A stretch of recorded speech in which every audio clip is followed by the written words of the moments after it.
Nicolas, si nous voulons trouver les sources de l'imaginaire en partant de ton enfance, où les aurais-tu trouvées? Oh, je crois que comme beaucoup d'écrivains qui ont fait pendant un temps, parce que ça ne dure qu'un temps, un choix de vie nomade, c'est parti de la lecture. J'ai eu beaucoup de chance. Mon père était bibliothécaire, légèrement neurasthénique et parlant 4 langues. Ma mère parlait également 4 langues. Elle avait été éduquée en Allemagne, donc il y a eu une invasion de culture allemande dans notre maison. Et c'est une maison qui était pleine de livres et où le coupe-papier était beaucoup plus important que le couteau à pain, parce que ma mère était la plus mauvaise cuisinière à l'ouest de Suez, ce qui fait d'ailleurs d'excellents voyageurs. La nourriture était de papier. Quand on bouffe mal, on lit bien.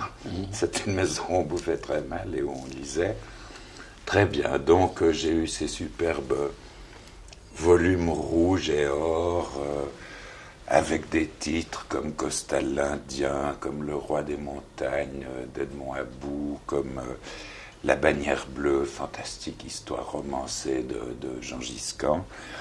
Et puis ensuite, il faut se replacer dans l'époque. Il n'y avait pas les médias. Chez nous, on n'avait pas la radio que mes parents jugeaient subversive. La télévision n'existait pas, sauf en Angleterre. Je me replace au début des années 30, donc on lisait comme des malades. Et les livres ne manquaient pas, et on avait aussitôt, mon frère et moi, découvert la cache où mon père mettait les livres Gauguin, dont on se régalait, mais il faut dire que, quand même, la moitié de la nuit, on se lisait à haute voix. On partageait une chambre, c'était Jules Verne, c'était tout Alexandre Dumas, qu'on trouvait très érotique pour l'époque. C'était Fenimore Cooper, Wood, Jack London, Stevenson, parce que nous étions au profit d'un malentendu culturel qui a régné à l'époque de mon père, où tout ce qui était aventure était considéré comme enfantin. Donc paraissait dans des collections couleur de layette, avec des textes effroyables, comme Dr. Jekyll and Mr. Hyde, c'est pas exactement écrit pour les marmots, ou Le Vagabond des étoiles de Jack London, histoire d'un pénitencier dont le directeur est devenu fou, qui sont des Ça, c'est lecture effroyables. Effroyables. Et alors, on avait comme ça accès au monde des adultes et on se régalait. Alors, il est évident que bon, les premières lectures qui ont nourri mon imaginaire, c'était le Grand Nord américain et canadien, c'était Curwood, London. Et London. London, Fenimore Cooper pour les Grands Lacs. Eh bien, nous retrouvons peut-être London à la fin de notre voyage, lorsque nous serons aux États-Unis. Absolument. Mais l'exotisme dans la vie réelle, c'était la côte vaudoise, au-delà de l'horizon strictement urbain de Genève. Alors moi, j'ai eu une enfance vaudoise des deux côtés. Du côté paternel, parce que mon grand-père, Bernard Bouvier, qui était l'éditeur d'Amiel, l'exécuteur testamentaire d'Amiel, louait en été le château de Coinsin, qui est un château qui avait été construit à l'envers pour un soyeux de Lyon, si bien que il est arrivé en calèche et que quand il a vu que le château était à l'envers, c'est-à-dire que les cours donnaient sur le Jura et pas sur le lac, il a fait demi-tour dans la cour, il est reparti, il ne l'a jamais acheté, ça a été acheté ensuite par une famille qui s'appelait Diodati.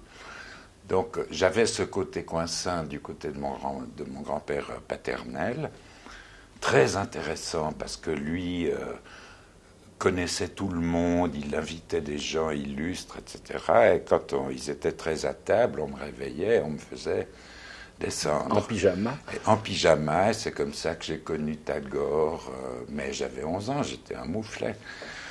Herriot, etc. C'était vraiment bien. Et puis du côté maternel, ma grand-mère avait une immense propriété à Alamand qui était bordée par les sources par l'embouchure de l'Aubonne, un endroit extrêmement sauvage encore, où moi j'allais le matin voir un couple de loutres s'ébattre. Et puis cette immense campagne, ça faisait peut-être 40 hectares, où on sonnait la cloche 3 fois pour les repas, et la 3e fois, il fallait être là, et c'était quand même une ambiance très stricte, il fallait que les jeunes femmes aient les bras couverts jusqu'aux poignets, on ne pouvait pas montrer ses coudes. C'était un peu moins déboutonné chez la bonne vaudoise, qui semble que tu aies beaucoup aimé. Ah bah ça a été, en fait, elle m'a servi de mère, c'était une femme ravissante, elle l'est toujours, elle est encore de ce monde trompeur, et je la vois chaque fois que je fais une signature à Lausanne, un truc comme ça, elle se déplace, et moi je passais tout mon temps à la cuisine avec elle, et puis quand les parents avaient envie de se débarrasser de moi, parce qu'ils trouvaient que 2 enfants ça suffit, 3 c'est trop, on me mettait en pension chez elle, parce qu'elle nous avait quittés pour se marier, épouser un type très sympathique. Qui faisait quoi? Qui était tuilier à Vinzelles, c'est-à-dire qu'il faisait principalement des tuiles et des drains aussi. Et c'était une affaire qui marchait petitement, mais il avait un énorme volume qui s'appelait Histoire des voyages, aux pages tout effrangées et brunies, et dans lesquelles j'ai renforcé ma conviction que le monde extérieur méritait une visite. Mais il n'y avait pas un curieux personnage qui comptait parmi les ouvriers les plus remarquables de cette tuilerie? Eh bien, il y avait Joseph Tito. Raconte tout ça. Alors, il y avait, oui, Josip Broz qui a été, mais ça c'était avant que je ne vienne. Il a été en 29 et 30, il a été ouvrier de cette tuilerie. Il était maigre à l'époque, par exemple. Ah oui, alors c'était un tout petit craset comparé aux autres tuiliers engagés. Donc il y avait un maçon qui était Mussolini du côté de Lausanne, oui. et à Vinzelles un tuilier qui était Tito. À Vinzelles, il y avait un tuilier qui était Donc le monde de la politique de ce siècle venait en quelque sorte de trouver sur place. Ben, vous savez, le Léman, quand même la Riviera du Léman dont moi j'ai ressenti encore les derniers soubresauts parce qu'elle a été quand même détrônée par la Riviera française, mais tardivement. C'était une sorte de carrefour tout à fait international avec des familles balkaniques qui avaient d'immenses campagnes sur la côte d'Évian, des yachts. On se rendait visite pour le thé en bateau. C'était très proustien. Et il en restait encore quelque chose quand j'ai passé mes premières années à Alamand. Il semble, parlant de Tito, que les Balkans ont exercé sur toi une séduction particulièrement forte. Oui, et c'est venu par la musique. Je me souviens que ma première découverte de la musique balkanique, c'était lors d'une traversée catastrophique de la Yougoslavie pour se rendre en Grèce. On avait un visa qui n'excédait pas 2 jours, le pays était encore extrêmement fliqué. C'était une année avant la querelle avec Moscou. Et on est arrivé à Sarajevo, donc on conduisait jour et nuit pour ne pas avoir d'ennui à la frontière. On est arrivé à Sarajevo à l'aube, absolument ivre de fatigue. Et on s'est rendu dans une sorte de brasserie sinistre. Il y avait une cimenterie à côté dont les ouvriers prenaient leur premier Slimovitz du matin, mais ce n'était pas dans des verres à kirsch, c'était dans des verres à dents. Et ils partaient complètement saouls au travail, où ils allaient laisser un pouce ou une main. Et je me souviens que là, il y avait un rat qui longeait les plaintes du bistrot, et ces types déjà éméchés jetaient leur verre dans sa direction. Il a été blessé par un éclat, et il s'est mis à signifier en morse un petit message très sinistre avec sa carotide ouverte. Et à ce moment-là, le poste de radio s'est ouvert, le patron voulait les nouvelles, et j'ai entendu cette superbe musique bosniaque qui s'appelle Sevdalinka, avec de fortes influences turques. Et j'ai littéralement été soulevé de terre, et ensuite je suis toujours retourné en Yougoslavie pour la musique. Le prélude au grand voyage, ce furent des voyages qui à l'époque paraissaient très grands, mais on restait en Europe. Ce fut par exemple la Laponie. Qu'a signifié la Laponie pour toi? Ah, pour moi, ça a été une révélation. J'ai eu cette chance d'avoir un père qui adorait voyager, qui ne pouvait pas le faire autant qu'il l'aurait souhaité, qui était donc très permissif et qui me poussait plutôt dehors qu'il m'aurait retenu. Et à 17 ans, je lui ai dit un jour demain, je pars pour la Finlande. Je m'étais arrangé avec un marchand de tabac qui avait une usine à Copenhague et qui a accepté de me prendre dans son énorme berline pour que je lui donne quelques notions sur le style des cathédrales, parce qu'il souhaitait se cultiver. Et ensuite, je suis monté au nord, en Finlande, où j'ai été reçu à bras ouverts. J'avais une carte de presse. J'étais un môme, j'avais 17 ans, j'avais l'air d'en avoir 13.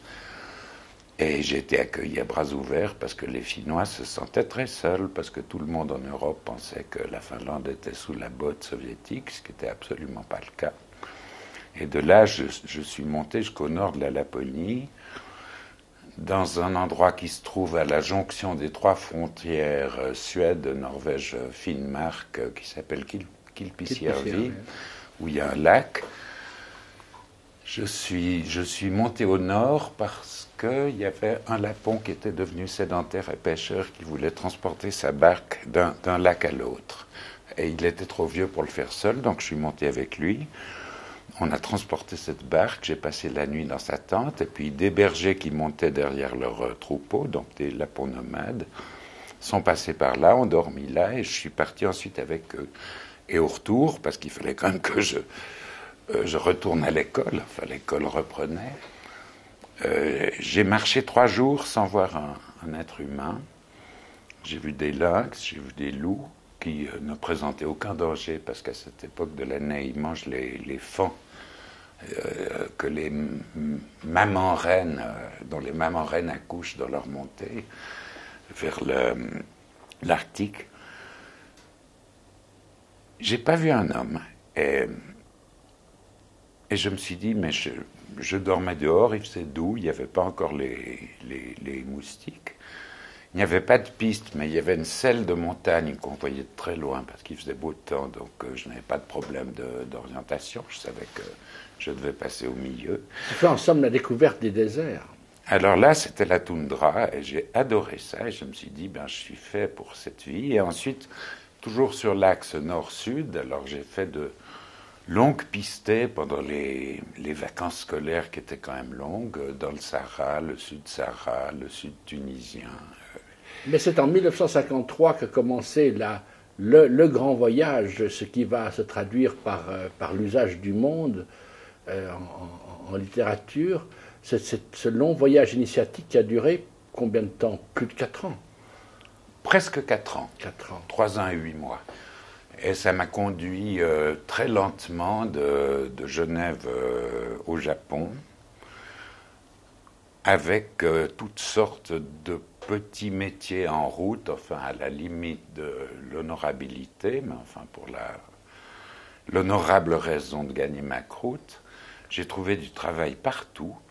Il ne fallait pas être trop difficile sur le choix. Alors ce ne furent pas là des voyages avec des arrêts de 2-3 jours, mais des arrêts de 2-3 mois, et même de 5 mois, si j'ai bonne mémoire, à Tabriz. Alors, pourquoi si longtemps là-bas? On souhaitait. Moi, j'avais une jambe très gravement blessée au service militaire, donc j'ai fait une partie de mes études à l'hôpital.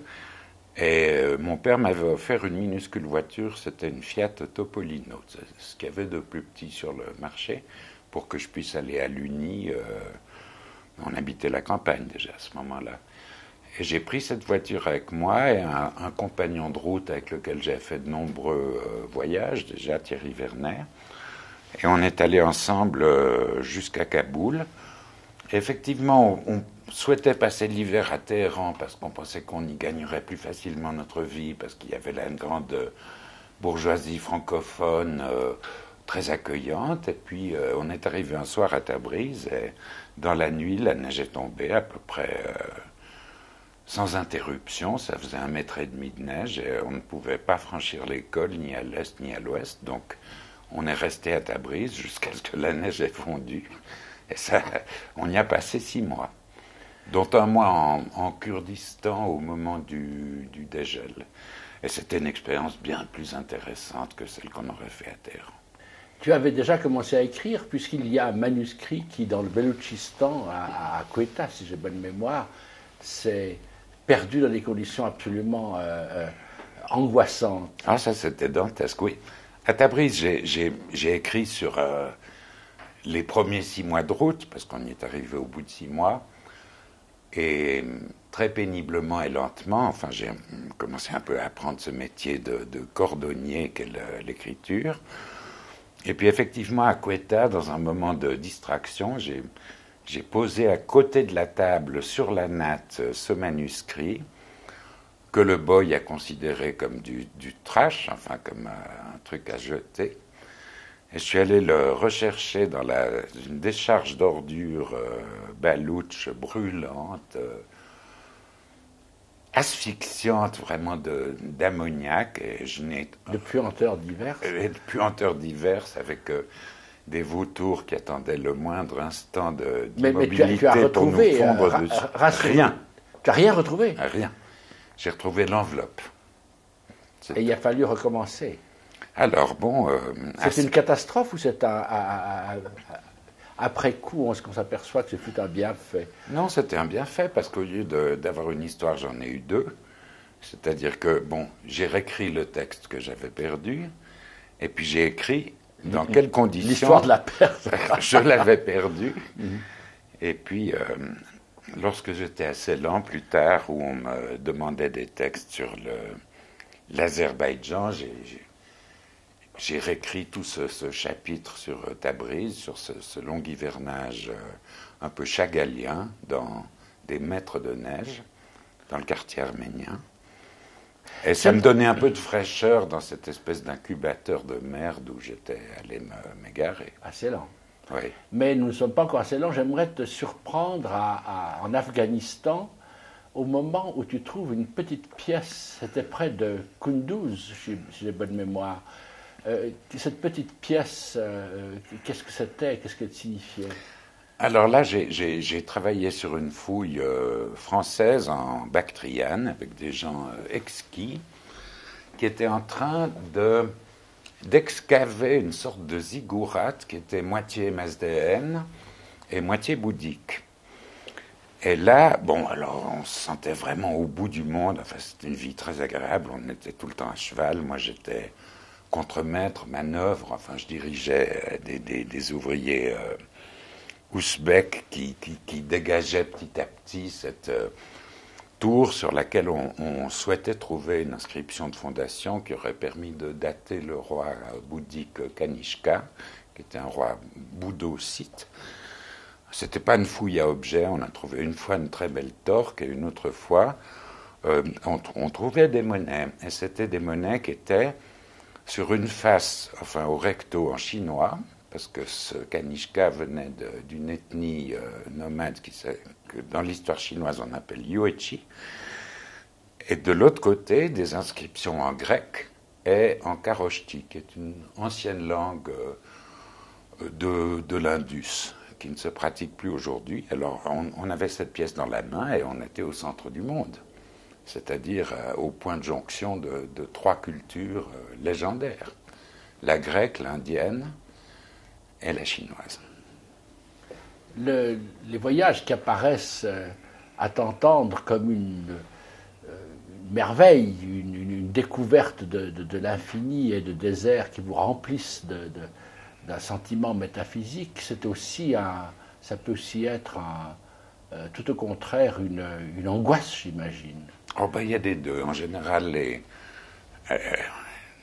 je dirais les écrivains de la vie nomade gomment les moments de désarroi, de défaite, de panique, qui peuvent être terribles. Enfin, il y a vraiment des moments où on se dit, mais qu'est-ce que je suis venu foutre là? Je vais crever, je vais mourir dans cette gare, surtout quand on a des accès de dysenterie.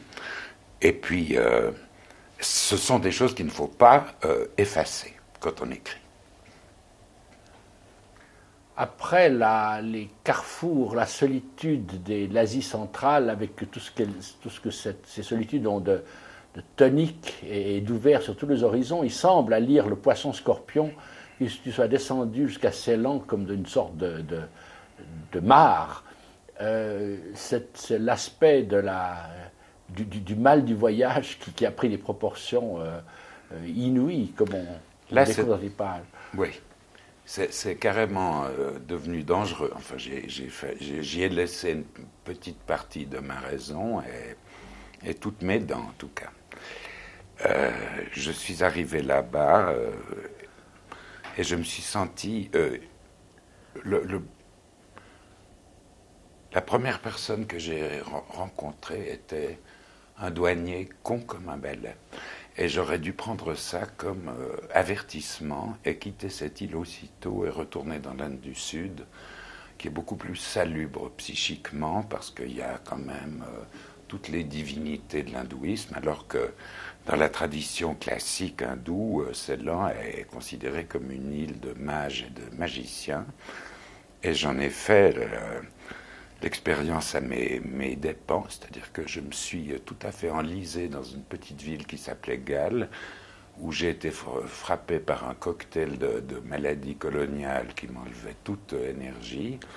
Et je suis resté piégé là-dedans, dans une solitude totale, devenant presque fou. Et puis un jour, j'ai trouvé l'énergie de quitter cette chambre qui était un véritable terrarium. Enfin, c'est l'énergie des insectes qui m'a servi un peu de perche de secours ou d'encre de miséricorde, parce que ma chambre était un véritable terrarium avec des insectes furibonds qui s'épousaient ou qui se dévoraient sans trêve. Enfin, c'était une activité infernale.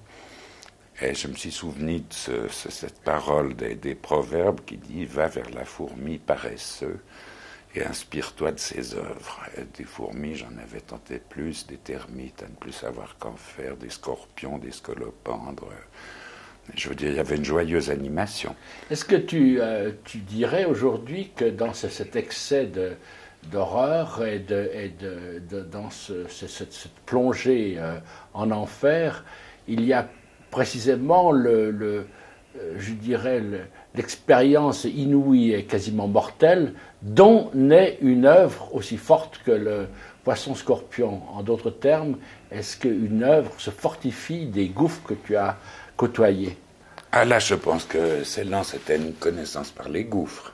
Et d'ailleurs, au point que j'ai attendu 23 ans, j'ai laissé passer 23 ans avant d'écrire ce récit, parce que c'était trop pénible pour moi de retourner dans cette espèce d'incubateur torride où j'avais vécu seul, malade, largué par une fille que je me flattais d'aimer. Bon ben, elle a bien fait d'ailleurs, parce qu'elle a fait de la place à d'autres. C'est ce que je dis à tous ceux qui se plaignent. Je dis, vous êtes libres maintenant. Foncez. Bon. Et c'est pour ça que, quittant Ceylan, m'arrachant de Ceylan, dans un milieu finalement très propice, qui était celui d'un équipage français de joyeux farceurs et de pornographes, quand je suis arrivé au Japon, en octobre, le plus beau mois pour ce pays, c'était pour moi un enchantement. Le Japon, nous le voyons après les pages de toi que nous lisons, dans deux aspects différents. Il y a le Japon rural, où tu te promènes solitaire, et le petit quartier où tu connais tout un petit monde. Mais tout d'abord, le Japon, tu n'aimes pas qu'on cherche à percer l'âme japonaise. Bon, je trouve qu'il n'y a pas plus de... Moi, j'ai vu des caravanes de touristes dans de grands temples, des dames à cheveux bleus et à lunettes diamantifères, qui passaient 15 jours dans le pays et qui étaient furieuses parce qu'elles disaient « on ne nous a pas livré l'âme du Japon », alors qu'à Paris, elles n'oseraient pas changer de boucherie, n'est-ce pas? On ne sait pas si l'aiguillette sera aussi bonne, etc. Il n'y a pas d'âme du Japon, c'est une sottise. Il y a une culture japonaise, une mentalité, une sensibilité qui est très différente de la nôtre, mais qui n'est en aucun cas incompréhensible. Je veux dire, c'est une question de temps. Moi, j'ai passé quand même 4 ans et demi de ma vie dans ce pays, et je prétends pouvoir percevoir des réactions japonaises, me conduire bien avec les Japonais, éviter les impairs, les mettre à l'aise, me taire parce que c'est un pays qui fait très peu de crédit à la rhétorique, c'est pas du tout comme nos pays latins. Beaucoup de choses passent par le silence et l'ambiance, ce qu'ils appellent kimochi, et kimochi, la bonne ambiance. On peut parfaitement se taire. On peut passer une soirée entière invité à dîner sans ouvrir la bouche. Les Japonais sont très contents. Ils perçoivent que vous vous sentez bien, que vous appréciez leur repas, etc. Alors... Qu'allais-tu chercher dans les arrière-campagnes, dans ce Japon rural? Écoute, j'ai constaté que l'étiquette japonaise, qui est quand même très dure, et c'est un corset très contraignant, hein, on la prend, on sait comment éviter les impairs, on sait comment se comporter, mais elle est beaucoup plus rigoureuse en ville qu'à la campagne. Donc, les citadins ont moins de liberté que les campagnards. Et par exemple, moi en parlant japonais, je faisais des fautes, je voyais les citadins faire la grimace. D'abord, ça les vexait qu'on n'ait pu avoir accès à leur langage, mais à la campagne, ils se marraient franchement. Et puis, je suis arrivé, c'était en 1955, quand même dans des villages où on n'avait jamais vu d'étrangers. Alors, quand j'allais au bain public, au milieu de ces paysans qui rentraient de la rizière, tout le monde venait me voir comme détailler ta personne, comme la girafe que Charles X avait ramenée au Muséum d'histoire naturelle. Et puis voir comment j'étais fait, et puis s'ils pouvaient toucher, ils touchaient aussi. Ils sont très tactiles, les Japonais, ils aiment beaucoup ça. Mais tout ça se passait dans les rires, et alors c'est là que je suis vraiment devenu photographe, parce que je m'étais pris de ces visages d'une candeur merveilleuse. C'est un Japon encore assez bruegélien. J'ai connu des villages où il n'y avait pas l'électricité et où les fermes étaient glaciales. Mais alors, il y avait de la place. Donc, on était facilement logés. J'ai très souvent logé aussi dans des petits temples dont l'abbé bouddhique était complètement bourré, ce qui me le rendait assez sympathique et proche de moi. Et j'ai un souvenir exquis de ces randonnées à pied, malgré le climat médiocre, malgré la mousson de juin, parce que j'ai fait d'immenses bords à pied, j'ai fait des milliers de kilomètres à pied au Japon, pour un journal qui s'appelait Bungei Shunju, et pour lequel je faisais des photos, parce qu'il me disait, vos photos nous intéressent autant ou moins que vos textes. Et alors là, je me suis épris de ces visages campagnards, auxquels je suis en train d'ailleurs maintenant de consacrer un livre qui s'appelle Japon perdu, parce que la dernière fois que j'étais, c'était il y a 26 ans, et vous voyez, le pays s'est complètement transformé, la campagne que j'ai connue n'existe plus. Et elle mérite d'être ressuscitée, parce qu'elle avait un grand charme. C'est ainsi comme photographe, plutôt que comme écrivain ou comme journaliste, que tu as vécu dans ton petit quartier, qui se trouvait où, dans quelle ville et dans quelle partie de la ville? Alors j'avais avec deux matelots de ce qu'en France on appelle la Royale, c'est-à-dire la marine de guerre, qui venaient faire du judo à Tokyo. À Troyes, on a loué une ancienne maison de geisha abandonnée dans un petit quartier qui avait été épargné par l'incendie de Tokyo, à Tokyo. Un quartier qui s'appelle Arakicho. Araki, c'est le nom d'un arbre. Et il y avait un très grand arbre de cette essence qui avait donné son nom au quartier. Et alors là, c'était exquis, parce qu'on était comme dans un village perdu dans la ville, entouré de gens très bienveillants. C'était le début du miracle économique, donc avec les retombées de la guerre de Corée qui avait ressuscité l'économie japonaise. Les gens étaient optimistes, ils étaient extrêmement francophiles, ils étaient aussi américanophiles, mais ils n'osaient pas le dire, parce que les Américains les avaient rossés quand même. C'était un amour secret, tandis que l'amour pour la France pouvait tout à fait se manifester, puisque les Français ne les avaient pas battus. Il n'y avait pas d'humiliation. Alors il y avait une francophilie fabuleuse, et puis encore, moi venant de Suisse, ça faisait un plus. Heiwa no Kuni, le pays de la paix, les gens qui ont été assez malins pour se mettre à l'abri. Donc, excellente condition. Le retour a dû être difficile après un voyage de cette ampleur et de cette intensité. Oui, c'est toujours très difficile de rentrer parce que dans l'état nomade, vous avez une mobilité non seulement géographique mais sociale incomparable. C'est-à-dire que on peut passer une nuit dans la hutte d'un charbonnier à bois dans les Carpates et puis la nuit suivante dans un château. Parce que la châtelaine vous voit au bord de la route avec sa Daimler et puis elle vous ramasse. Et, bon. Et quand on revient au pays, on est remis comme une pistache dans le nougat social à une place dont on ne peut plus bouger. Et c'est très difficile de conserver dans l'état sédentaire cette mobilité qu'on avait en voyage. Et alors moi, bon, je dirais que ça ne m'a pas gêné beaucoup parce que j'avais quand même envie de raconter ce que j'avais vu, en tout cas en partie, en tout cas la partie la plus exaltante et la plus plaisante. Et j'ai fait un livre qui me conduisait de Zagreb au Khyber Pass. Mais j'allais tous les matins à la gare à 5 heures du matin avec l'envie de repartir. J'ai eu plusieurs propositions de métiers rocambolesques, précepteur au Fidji ou électricien au Nicaragua pour des marionnettistes. Et puis j'ai eu la chance à ce moment-là de tomber sur la femme avec laquelle je vis toujours. C'était dans un dîner organisé par un de ses ex-Jules qui voulait remettre la main dessus et qui l'avait appâté en lui disant il y a un voyageur intéressant. Et puis voilà, je lui ai piqué son ex-copine. Et ce fut Eliane. Oui, et ça a été vite fait, bien fait. Là, dans ces conditions-là, peut-être que le carcan social a été plus souple et elle a compris au fond la part qu'elle devait prendre à ta création en te laissant être ce que tu es et écrire comme tu l'entendais.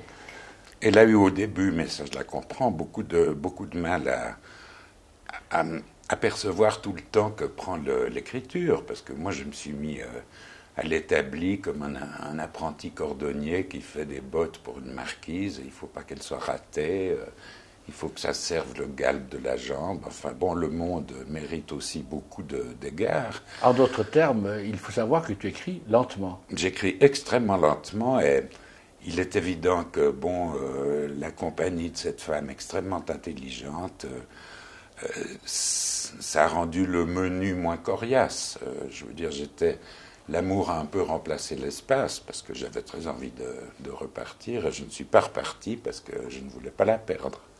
Parlons de l'écriture.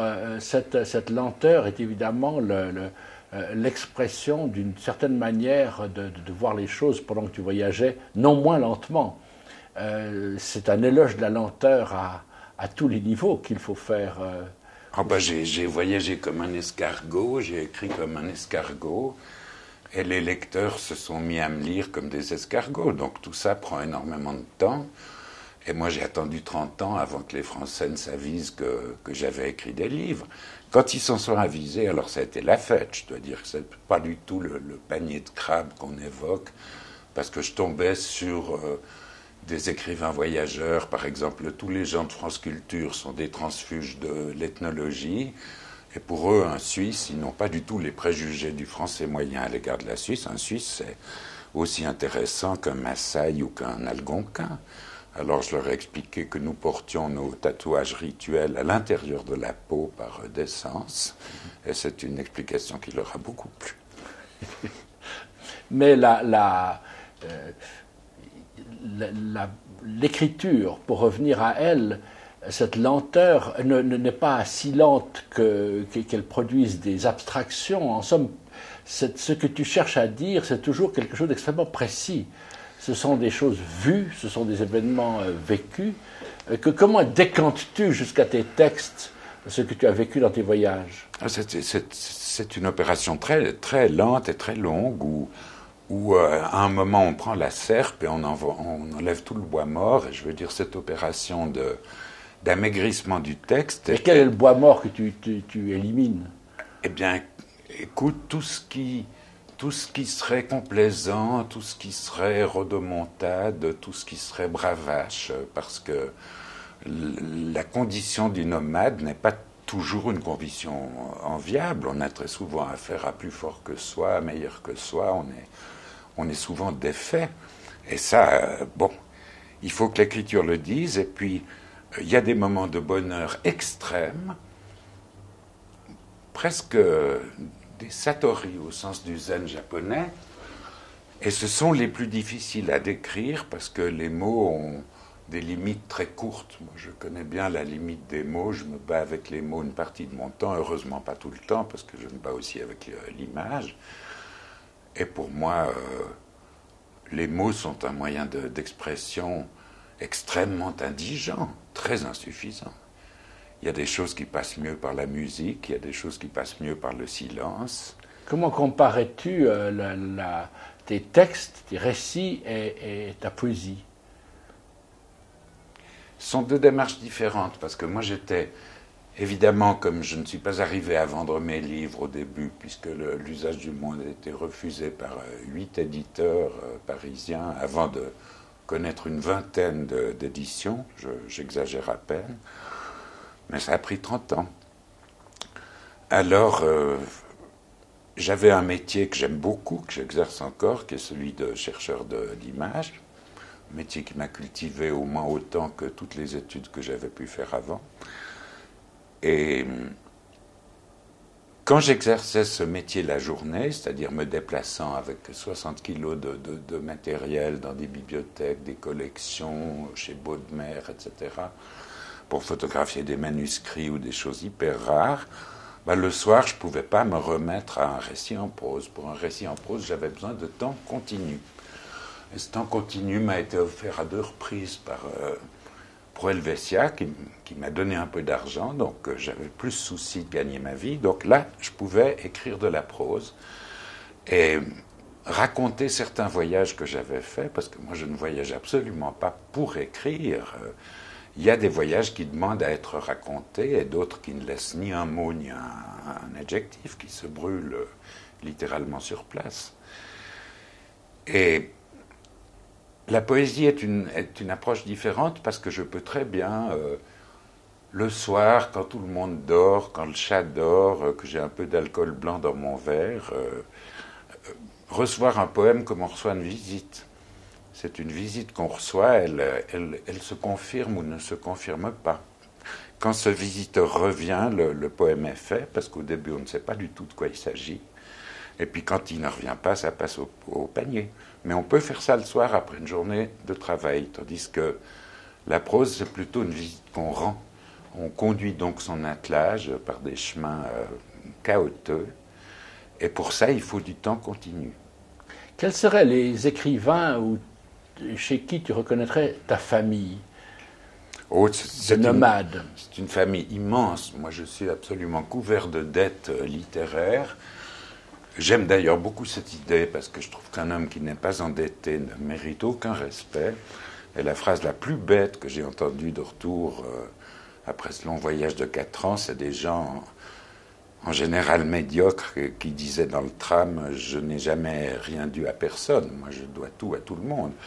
Alors si je veux faire le florilège des écrivains, il serait interminable, mais il y a Michaud, une grande dette, le Michaud des textes de voyage, Melville, une grande dette, Le Derel du Quatuor d'Alexandrie qui m'a encouragé à écrire, Le Derel des petits récits de voyage qui sont bien supérieurs au Quatuor, Miller pour son érotisme tonique et sympa, pas du tout macho, contrairement à ce que Kate Millett lui reproche, et puis Stevenson, et puis Gobineau, toutes sortes de voyageurs du 19e qui ont voyagé aussi lentement que moi.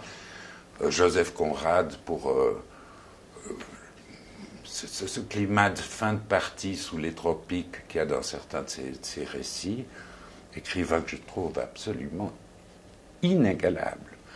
Donc, je suis cousu de dettes.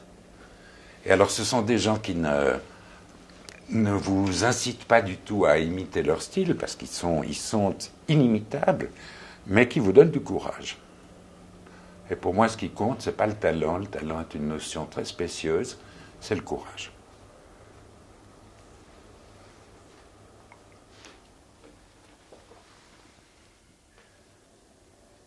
Dans les années 80, on a commencé à te découvrir en France, et aujourd'hui, le poisson scorpion, l'usage du monde, les chroniques japonaises sont traduites dans des langues, on peut dire, dans tous les continents.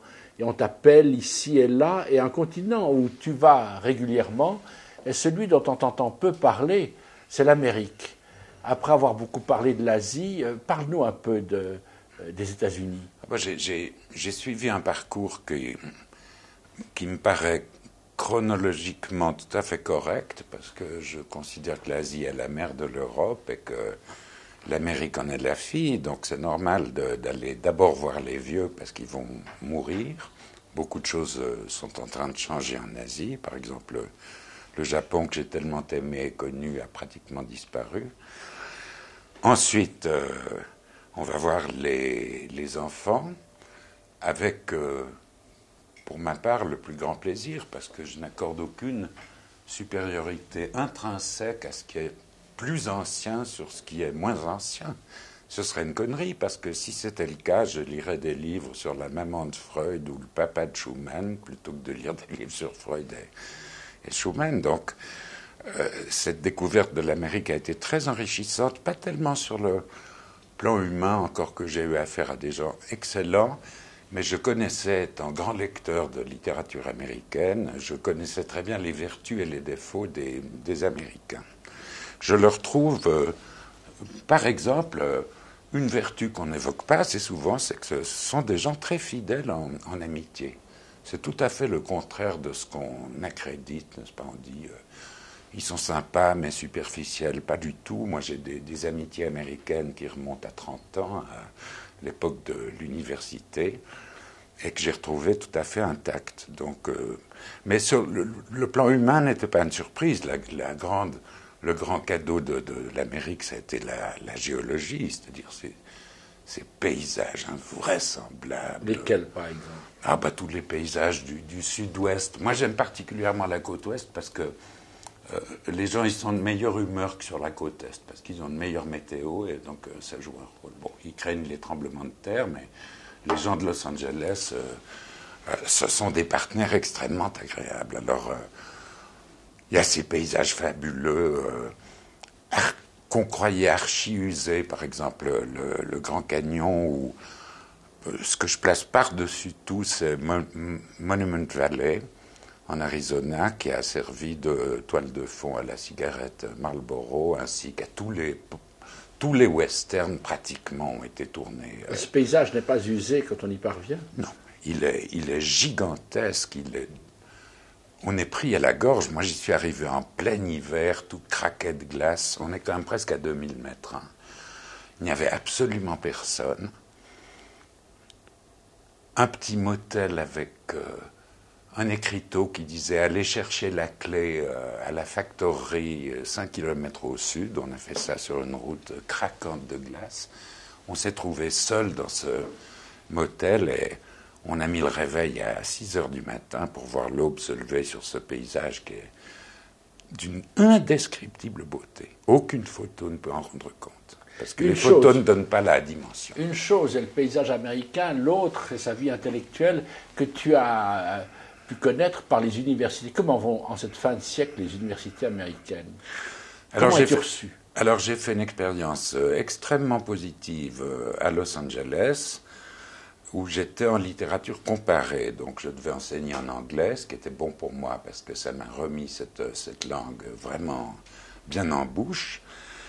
J'avais des étudiants extraordinairement travailleurs. Je leur donnais d'ailleurs peu de travail parce que je savais qu'ils avaient des examens lourds et je voulais qu'ils viennent pour le plaisir. Et je me souviens que à ma seconde leçon, j'avais acheté chez un marchand de jouets une de ces grosses mappemondes gonflables.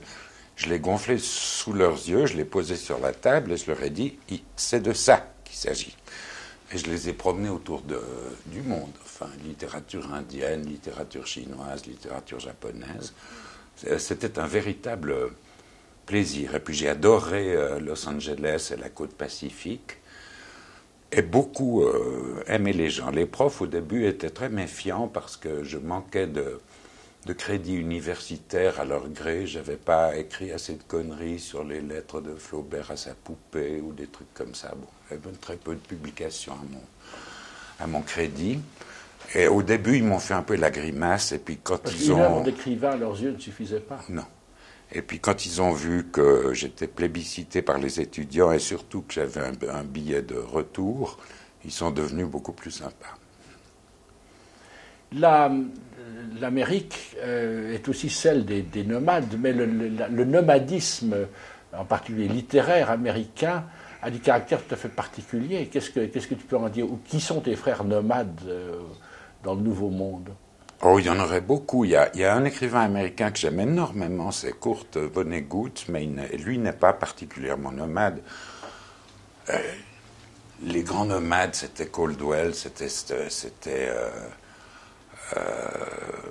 Hemingway, enfin ça c'était des gens qui étaient tout le temps sur les routes. Et London, Jack London de nouveau. Donc Jack London de ton enfance et bien réapparaît comme... Bien sûr, Jack London. Comme vagabond numéro 1. Qui a d'ailleurs écrit un livre superbe qui s'appelle La Route, The Road. Et il a été 7 ans sur la route. Incroyable. 7 ans sur la route à vivre vraiment comme ce qu'on appelait les hobos à l'époque. Comme un vagabond, donc il sait parfaitement de quoi il parle, et il y a un grand lyrisme là-dedans. Et dans l'espace américain, il y a un grand lyrisme. Ce n'est pas du tout une culture pauvre, c'est une culture autonome, une culture en soi. Et puis les dangers qu'on évoque sont très circonscrits, même dans une ville comme Los Angeles, il y a des points chauds à éviter, on les connaît très bien, c'est très ponctuel. Le reste du temps, tu peux te balader les mains dans les poches. Il faut simplement avoir l'air de savoir où on va. Le nomadisme, la littérature nomade, qui t'a fait entrer dans un univers avec des branches dans tous les continents, puisque tu es invité partout, une fois en Nouvelle-Zélande, quelquefois Singapour, au Japon et ailleurs. Cette littérature nomade, est-ce qu'elle ne cache pas un fait qu'elle use aussi son homme? Et que dirais-tu de l'usure de ce nomadisme que tu ressens peut-être même toi en prenant maintenant l'avion pour courir les continents? Oui, alors maintenant je voyage d'une façon tout à fait bourgeoise. Ce n'est plus du tout la belle étoile que je supporterais d'ailleurs très, très mal, parce que il est évident que après des années et des années de cette vie de soupe aux cailloux, enfin moi j'y ai laissé, comme je l'ai dit, toutes mes dents, la moitié de mes jambes. J'ai le squelette d'un homme de 80 ans par ostéoporose, parce que c'est une vie qui vous vide. Mais enfin, bon, on perd des plumes au sens, pas au sens littéraire, mais au sens d'une poule leghorn dont le croupion est plumé. Mais on sait au moins où on les a perdus et pourquoi. Parce que si on a des plumes, c'est pour les perdre, ça ne sert absolument à rien de vouloir les conserver toutes, de conserver son intégrité. C'est une connerie. On perd, et puis aller faire la roue comme un pan jusqu'au bord de la tombe, autre connerie. Donc moi je suis assez déplumé, assez mal en point, mais je sais pourquoi. Et puis je suis tombé il y a quelques années sur un poème de Vladimir Holan, c'est un poète tchèque qui pour moi est le plus grand poète de, je dirais pas de ma génération, mais ce serait peut-être la génération de feu mon père, dans lequel j'ai trouvé un vers qui m'a servi de compagnon depuis 20 ans. Et ce vers dit « Il y a le destin, et ce qui ne tremble pas en lui n'est pas solide. » Et moi j'aime ce qui tremble, je n'aime pas ce qui est bétonné. Et je considère la vie comme un grand tremblement.